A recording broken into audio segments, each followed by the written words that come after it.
Good morning 11th class. Chapter number 3 discovering tooth the saga continuous का next part, जिसमें हम पढ़ेंगे कि कार्टर जो पहला आर्कियोलॉजिस्ट था जिसने किंग टूथ की मम्मी की जो डिस्कवरी की थी, क्या कहता है वो। In his defence Carter really had little choice. अपने बचाव में कार्टर ने कहा कि उसके पास कोई विकल्प नहीं था। If he hadn't cut the mummy free, यदि वो मम्मी को काट कर मुक्त नहीं करता, thieves most certainly would have circumvented the guards and ripped it apart to remove the gold।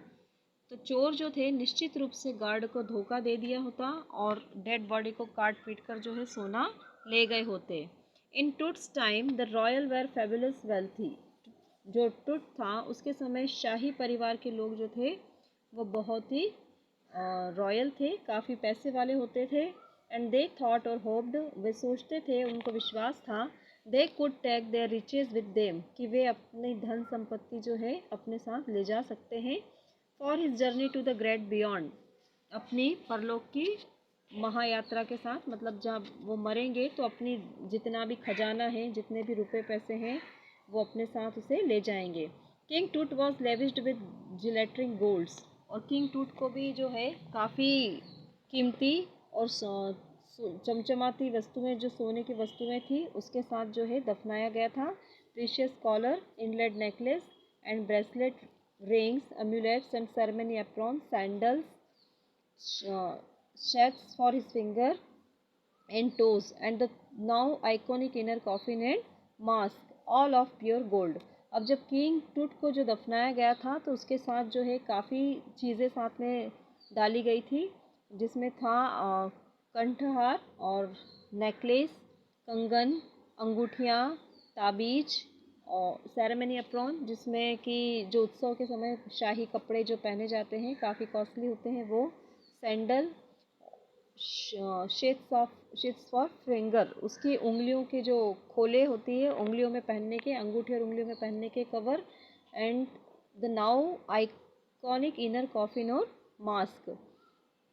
और साथ ही उसके डाला गया था काफ़ी एंटिक मास्क और सोने का ताबूत, ऑल ऑफ प्योर गोल्ड, सभी के सभी जो थे सोने से बने हुए थे। To separate tooth from his adornment, Carter man removed the mummy's head and several nearly every major joint। टूट को जो है उसके जेवर से या आभूषण से अलग करने के लिए कार्टर के आदमियों ने मम्मी के सिर को और जो भी उसके मेजर अंग थे, जो महत्वपूर्ण जितने भी जॉइंट्स थे, उसको क्या करा, अलग कर दिया। वंस दे हैड फिनिश्ड, और जब उन्होंने अपना काम समाप्त कर लिया, they reassembled the remain on a layer of sand in a wooden box with padding that concealed the damage, the bed but now rest। और उन जो भी नुकसान हुआ था उसको छिपाने के लिए उन्होंने गद्दीदार जो पदार्थ थे कि उसका प्रयोग कर उसकी मम्मी को एक लकड़ी के बक्से में बंद कर दिया। और अब यही वो बिस्तर था जहाँ पर टूट जो है अपना आराम कर रहा था। Archaeology has changed substantially in the intervening decades, focusing less on treasure and more on the fascinating details of life and intriguing mysteries of death। अब आर्कियोलॉजी जो है, पुरातत्व विज्ञान जो है, काफ़ी चेंज हो गया है इन दशकों के दौरान। अब ट्रेजर्स पर, खजाने पर कम ध्यान दिया जाता है। इसके अलावा जो रहस्य होते हैं, जो किन कारणों से किसी की डेथ हुई है, इसके बारे पे ज़्यादा ध्यान दिया जाता है। It is also use more sophisticated tools including medical technology. अब जो है काफ़ी जटिल यंत्रों का प्रयोग किया जाता है, साथ ही मेडिकल टेक्नोलॉजी का भी प्रयोग किया जाता है। In 1968, more than 40 years of Carter discovery, an anatomy professor x-rayed the mummy and revealed a startling fact: beneath the reason that cracked his chest, his breastbone and front ribs are missing।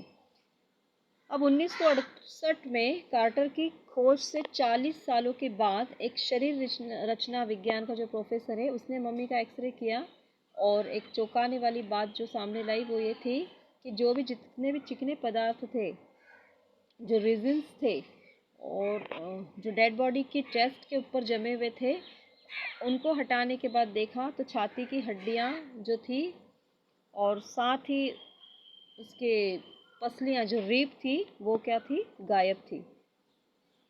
Today, diagnostic imaging can be done by computed tomography or CT, by which hundred of X-ray in cross section are put together like slice of bread to create a 3-dimensional virtual body. आज जो diagnostic किया जाता है, जो भी diagnostic किया जाता है वो कंप्यूटेड टोमोग्राफी, सीटी स्कैन का फुल फॉर्म है ये, उसके द्वारा किया जाता है, जिसमें सैकड़ों एक्सरे किरणें जो रहती है क्रॉस सेक्शन में बॉडी को इन्वेस्टिगेट करती है और ब्रेड के चपटे टुकड़ों की तरह जोड़कर एक 3 डायमेंशन वर्चुअल बॉडी बनाई जाती है। 3 डायमेंशन शेप में एक शरीर बना लिया जाता है। What more would a CT scan reveal of tooth than the x ray.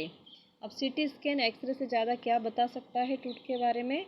And could it answer 2 of the biggest question still lingering about him. और क्या ये 2 बड़े प्रश्नों का जवाब दे सकता है टूथ के बारे में कि हाउ डिड ही डाई, वो कैसे मरा, and how old was he at the time of his death, कि मृत्यु के समय उसकी उम्र क्या थी। King tooth demise was a big event even bye royal standard. King tooth की जो मृत्यु थी वो एक बड़ी घटना थी इवन बाय रॉयल स्टैंडर्ड, और साथ ही वो इवन बाय रॉयल स्टैंडर्ड एक शाही मापदंडों से भी उसकी मृत्यु हुई थी। He was the last of his family line and his funeral was the death of rattle of a dynasty. और उसका दफनाया जाना, किंग टूथ का दफनाया जाना के एक बहुत बड़ी घटना हो गई थी, साथ ही एक बड़ा शोर था शाही परिवार के लिए। But the particular of his passing away and its aftermath are unclear. लेकिन उसकी मृत्यु का जो विवरण था और उसके बाद की जो स्थिति थी वो काफ़ी ही अनक्लियर थी, काफ़ी अस्पष्ट थी। आमेनहोटेप III, टूथ्स फादर और grandfather, was a powerful pharaoh who ruled for almost 4 decades at the height of the 18th dynasty golden age। आमेनहोटेप जो था वो टट का पिता और दादा था, जो एक शक्तिशाली फारो था जिसने शासन किया लगभग 4 दशकों तक at the height of the 18th dynasty golden age. अपने स्वर्ण काल की उच्चता के समय 40 साल तक जो है उसने राज किया। His son Amenhotep IV succeeded him, और उसका बेटा आमेनहोटेप IV जो था उसका उत्तराधिकारी बना। And initialled one the strange period in the history of ancient Egypt, और उसका जो शासन काल था वो इतिहास में एक अजीब काल की शुरुआत थी। The new pharaoh promoted the worship of the Aten. The sun disk changed his name to Akhenaten और servant of the Aten। अब जो है फेरो ने ऑटेन मीन्स सूर्य की जो डिश होती है, सूर्य सन डिस्क जो सूर्य की तश्तरी होती है उसकी पूजा को उसने प्रोत्साहन दिया और उसका नाम जो था बदलकर अखेंटन या आटेन रख दिया, जो जिसका अर्थ होता था सूर्य का सेवक। And move the religious capital from the old city of the Thebes to the new city of Akhetaten, और उसने अपने जो राजधानी थी, धार्मिक राजधानी, हटाकर एक नए शहर अखेंटन की तरफ उसे ले गया, नोन एज अमरना, जिसको जो है अमरना के नाम से जाना जाता था। He further shock the country by attacking Amun a major god, smashing his images and closing his temple. फिर उसके बाद उसने देश को एक बड़ा सदमा जब दिया जब उसने आमन नामक जो वहाँ के लोक देवता थे उस पर क्या किया, आक्रमण कर दिया।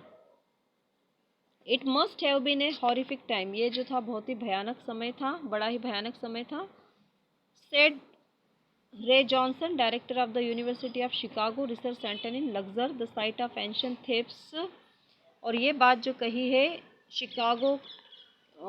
शिकागो यूनिवर्सिटी के जो डायरेक्टर थे सेड राय जॉनसन, उन्होंने ये बात कही है। The family that had ruled for century was coming to an end, and then Akhenaten won a little vacay। शताब्दियों तक शासन करने के बाद जो है अब परिवार अंत की तरफ आ रहा था और फिर अखेंटन जो था बाद में थोड़ा सनकी हो गया था। नेक्स्ट वीडियो में इसको जो है आगे कंटिन्यू करेंगे। आज के लिए इतना, थैंक यू।